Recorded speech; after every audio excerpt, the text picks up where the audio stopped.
Hey everyone, this is Andrew at Plainview Farm, and today I'm going to tell you why, if I can avoid it, I will never ever use this stuff right here ever again. Stay tuned and I'll tell you all about it.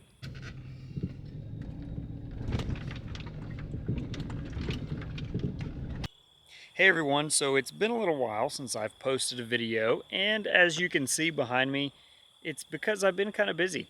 I've been putting up some fence. I did not record myself building fence simply because, well, I think there's a lot of videos out there right now about building fence, specifically this type. But I thought what I would do is give you a little bit of a review as to why I do what I do, kind of show you how I do what I do, and then tell you why I hate barbed wire. And as I said in the intro, why I'm never going to use it again if I don't have to. So, jump right into it. What I've done here is I've put up 7 strands of high tensile electric, and in my opinion, this is just about the best type of fence you can build for multiple reasons. The first being that it's cheaper. 1,320 foot roll of red brand 4-point 12.5 gauge barbed wire is about $120 where I live, which that breaks down to about 9 cents a foot. And a roll of 12.5 gauge high tensile wire is $160, and that comes in a 4,000 foot roll, which breaks down to about 4 cents per foot. So, you know, there are added expenses to building high tensile electric. You can see right here the insulators, and over here on the corner post, I have end insulators, and then down there in about the middle of the fence you have strainers, which, you know, put the tension on the fence, and those things cost money. The end insulators I use are $1.44 a piece, and there's 8 on each fence. The line insulators are 48 cents. I buy them 250 a piece. And just real quick to touch on those, I use lockjaws.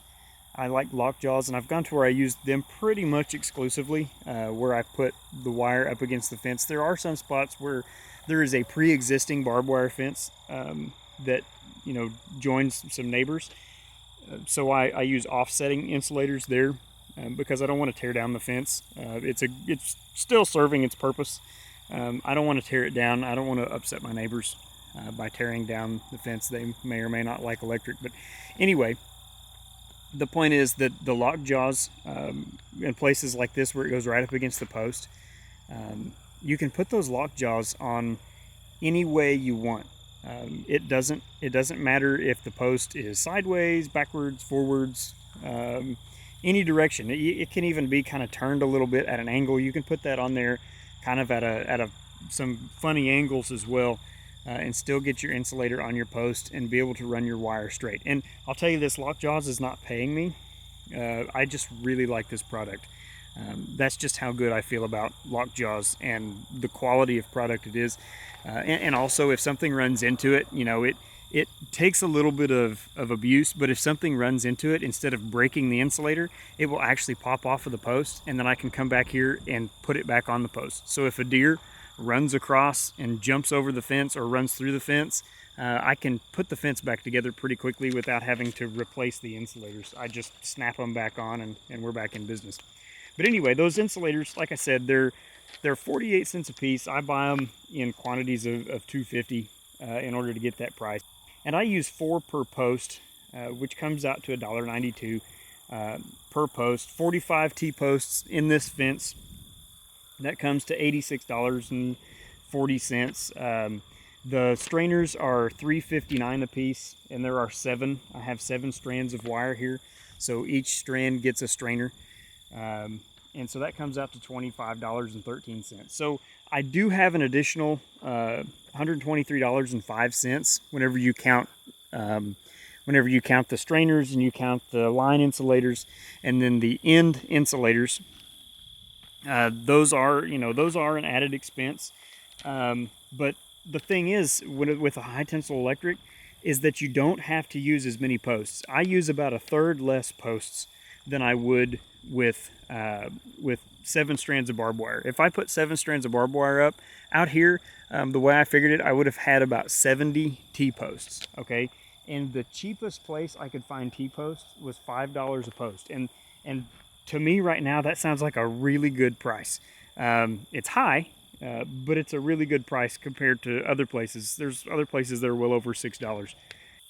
So if you figure in the additional cost of the posts, if you were to build a barbed wire fence versus a high tensile, again, 45 versus 70, we would, we'd just about break even. It's about an extra $125. So, like I said, it was $123.05 is what I had in insulators and strainers to build this fence. So what it comes down to is the difference in price between the wire. As I said before, the high tensile is 4 cents per foot for a 4,000 foot roll, and the Red Brand 12.5 gauge 4-barbed wire is, or 4-point barbed wire, is 9 cents a foot.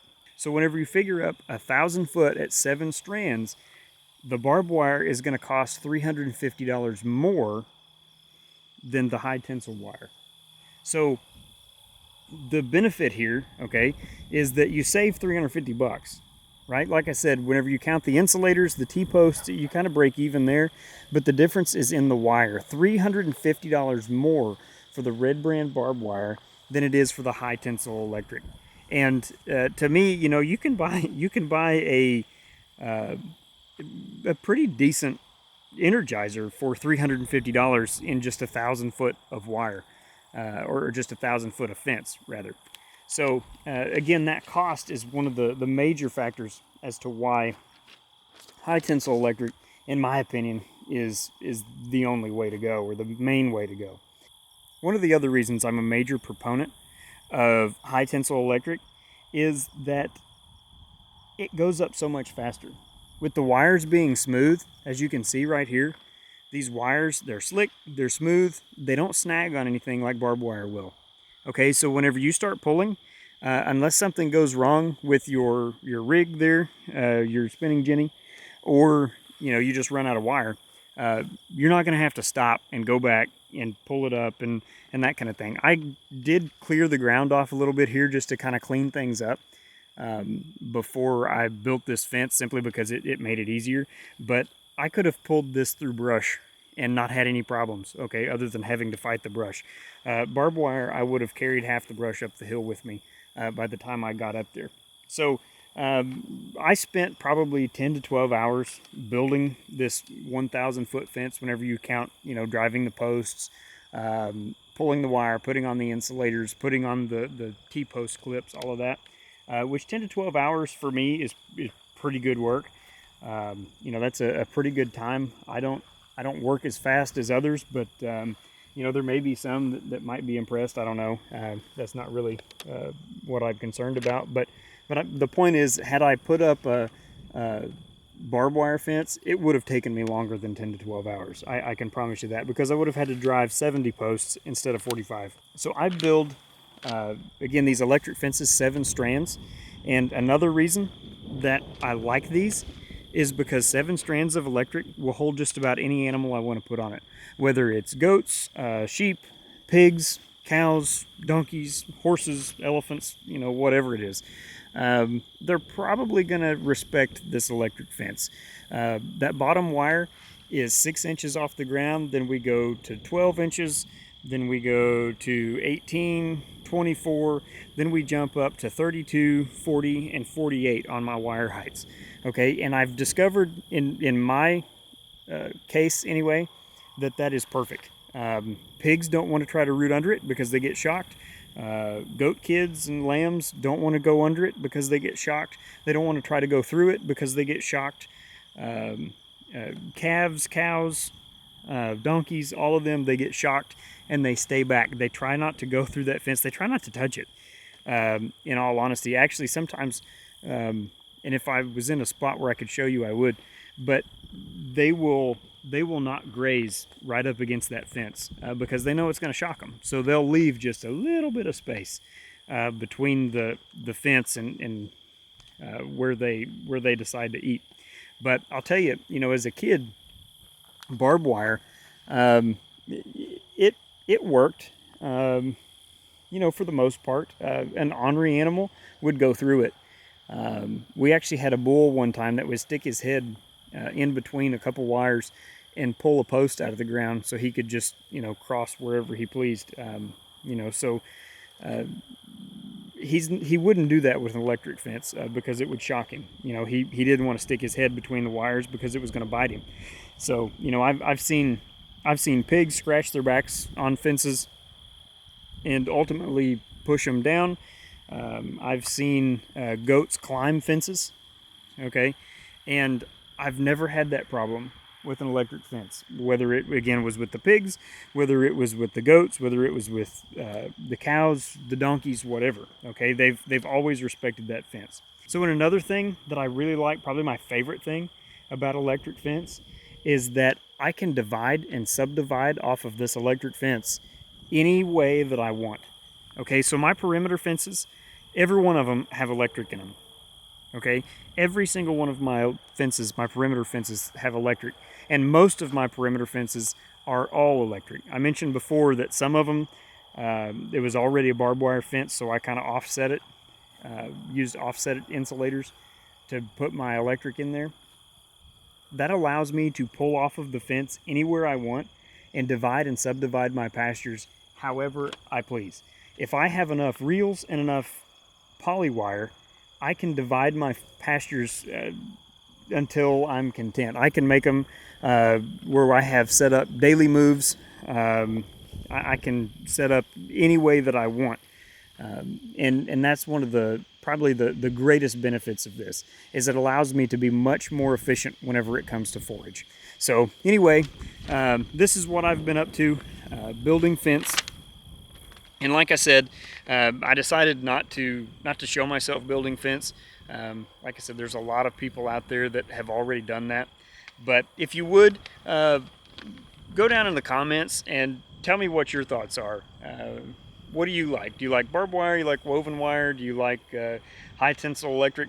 Woven wire, we've got that around the yard, mainly to keep the kids out of the electric fence, which they appreciate, and my wife appreciates as well.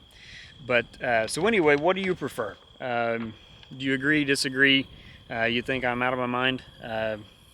You would be the first, but anyway, so let me know what you think. And if you found this video to be helpful, please hit the like button. If you haven't yet, please subscribe, and always be sure and hit that notification bell. That way, whenever we post a video, you'll know about it. So anyway, thanks for watching.